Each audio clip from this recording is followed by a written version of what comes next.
Welcome to Nasdaq Trade Talks. I'm your host, Jill Malandrino, global markets reporter at Nasdaq. Joining us this afternoon, we have Mark Marex, he's Senior Index Research Director with Nasdaq Global Indexes, as well as Derek Izuel, CIO and Portfolio Manager of Shelton Capital Management. We're here to discuss how the Nasdaq-100 has empowered investors to participate in the growth of some of the world's most dynamic companies, fostering wealth creation. It is great to have the both of you with us. Welcome to Trade Talks. And Mark, let's kick it off with you. And it's been quite some time, 4 decades here, 40 years of the Nasdaq 100 index, and it certainly has been pioneering growth and innovation. Yeah, Jill, great to be with you. We just came off celebrating the 40th anniversary about a week and a half ago on January 31st. It's been a tremendous ride, especially I would say over the last 2 decades, as this index has matured, right, from being something that was pretty niche, maybe 10, 15% of equity market cap in the US, to now over 50%, tracking the 8 largest companies in the US, all NASDAQ listed, all sort of leading the AI race that we're in the midst of right now. There's never been, I think, a more relevant time to be tracking this index. And I think more and more people are starting to realize that, in addition to being a very high-performing benchmark, it's also a very differentiated way to gain access to innovation in the US as well as globally, in a way that a lot of other standard equity benchmarks just don't provide. Yeah, and it's interesting, Derek, because Mark had made the point that it's really accelerated over the past 20 years. And now we're also looking at it through the lens of AI. What happened, in the past 20 years was kind of when the internet era started to mature. So it seems as if we're at that next iteration as we think about AI and how that's going to change how we invest in and how we live our lives. Well, certainly, I mean, the NASDAQ has captured a whole host of different innovative trends and technologies over its whole history. And if you think about what stock exchanges are like and how they're built and compare it to like the New York Stock Exchange, the Nasdaq is built with the opportunity to allow us to get access to some more innovative, aggressive, and growing companies than maybe the NYSE did. And they did that by changing the different restrictions or requirements that were necessary to be on the exchange. They're still important, they're still relevant, but maybe a little less. And one might describe that as a feature, not a bug. And it's really allowed individual investors who invest in this index access to the most dynamic economy in the world and the highest growth areas of the most dynamic economy in the world, and it's reflected in the returns they've realized as well. Yeah, it certainly is, Mark, and nearly 50% of their revenues are global when you think about the components of the Nasdaq 100.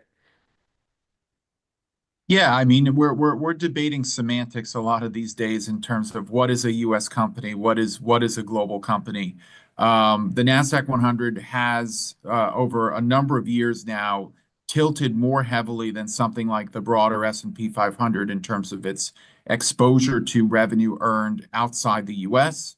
Nasdaq also, interestingly, over the last couple of years, has really seen its share of IPOs from non-U.S. based companies tick up.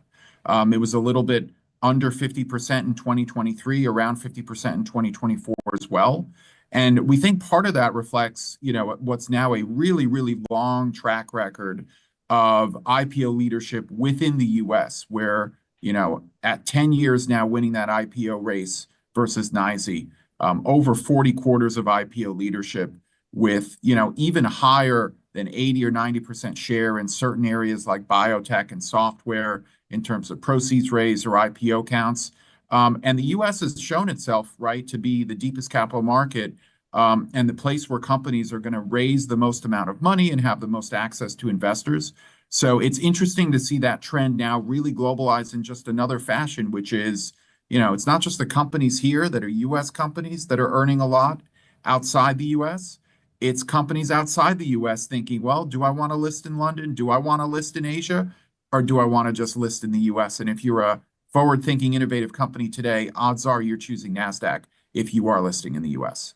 And I think, Derek, part of it is too, when you think about it through the investment lens, is the product variety and accessibility that investors and advisors have to the Nasdaq 100 and the innovation that's behind the development of providing this accessibility. Well, it's true. I mean, there's a whole host at this point of different ways to access the Nasdaq index.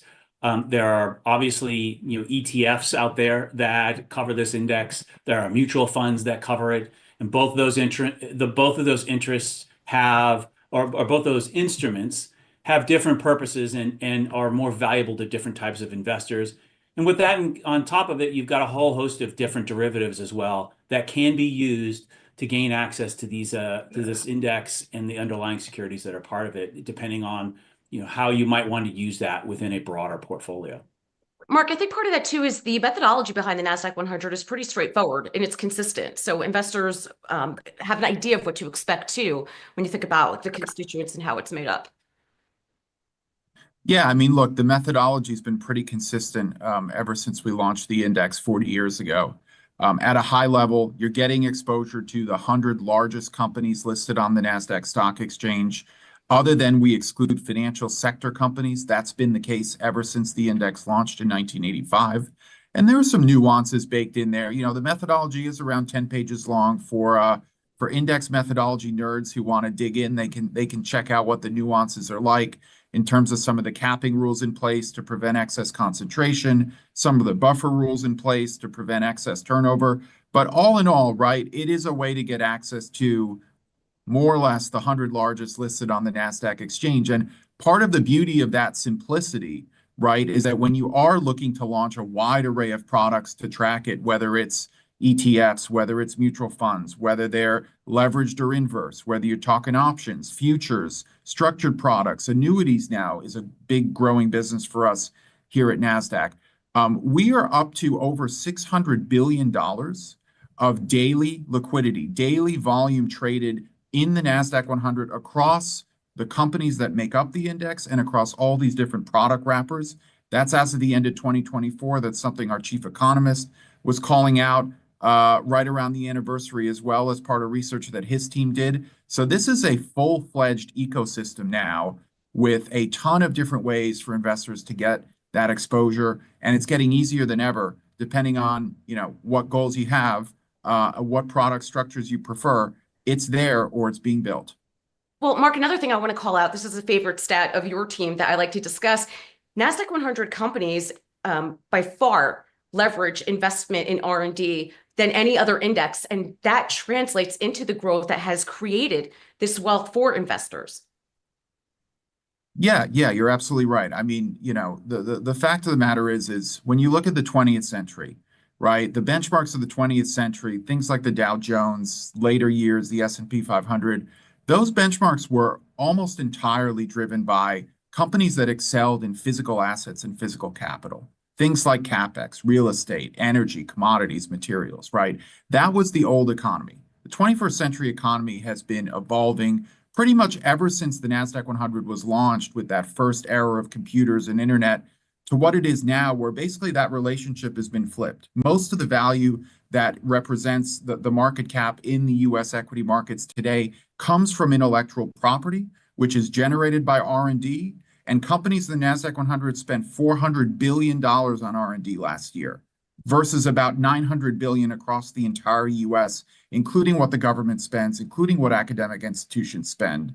So it gives you a sense of not just the breadth of innovation happening in the index, but the intensity of that innovation. It's become so central to everything that is happening in the economy, whether you're talking about AI, whether you talk about robotics, cybersecurity, cloud computing, all the forefront of innovation is happening with this index. Yeah, it's interesting, Derek. We just came from the Consumer Electronics Show earlier in January, and one of our Nasdaq listed 100 companies, Micron, one of their key verticals right now is automotive innovation. You typically think of Micron as a semi company, but when you see all of this technology being moved to what you would consider more traditional sectors of the economy, it just shows how the technologies that these companies are innovating on truly are driving growth. I mean, just look at it from the AI story when it perpetuated the environment in late 2022 and the wealth that it's grown for investors over the past 2.5 years. This is true. I mean, most of the products that the NASDAQ companies have been producing are pervasive in the economy now. If you remember, during the periods of COVID, when a lot of the logistic line was starting to break down, what was the per your example, Jill, what was the first thing that caused problems with the automotive supply? Why? Because they couldn't get all of the hardware and technology products that they needed to build cars. And so exactly, there's now this overlap between old economy and new economy. They're almost just one and the same now. And so while old economy indices like perhaps the New York Stock Exchange and stuff might not have quite as much of reach into the new economy, the Nasdaq is built, it's all about the new economy and it's built around it. All right. Appreciate both of your insights as always. Thanks for joining us on Trade Talks. I'm Jill Malandrino, Global Markets Reporter at Nasdaq.